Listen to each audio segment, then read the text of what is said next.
Get ready with me while I talk about the two books that I just finished reading. So the first book is What Lies Between Us by John Marrs, and this is a thriller, mystery, murder kind of book. So the book is about the daughter who has held her mom hostage in her own house because she thinks her mom has done these bad things to ruin her life. So she has changed her mom in her house. That's what the story is. The book is written in a very interesting way where you have the POV of the mom and the daughter, and so you can hear their thoughts and as well as their present thoughts and what has happened years before. It's kind of wild where the daughter was wilding when she was a teenager and her mom kind of covered for her instead of like getting her the help it needed, where it just transgressed into the daughter growing up to be a psycho.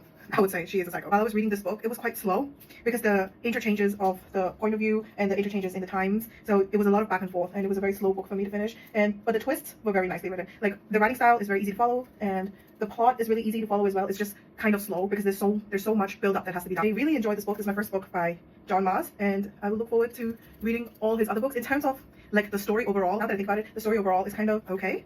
Yeah, like it's not something, it is crazy, don't get me wrong, but in terms of like, for me, I just think it could have been more mind-blowing, or maybe I've just read too many true crime stories that I think this kind of thriller is kind of mundane. But good read overall. The second book that I read was Grandma's Bag of Stories by Sudha Murthy. Now, this is an Indian version of the Aesop's Fables because they have stories written in a way where they're teaching you a lesson, and it's a very fast-paced read. I think this book is targeted towards younger kids, but I just wanted something to read very quickly, and this book did get the job done.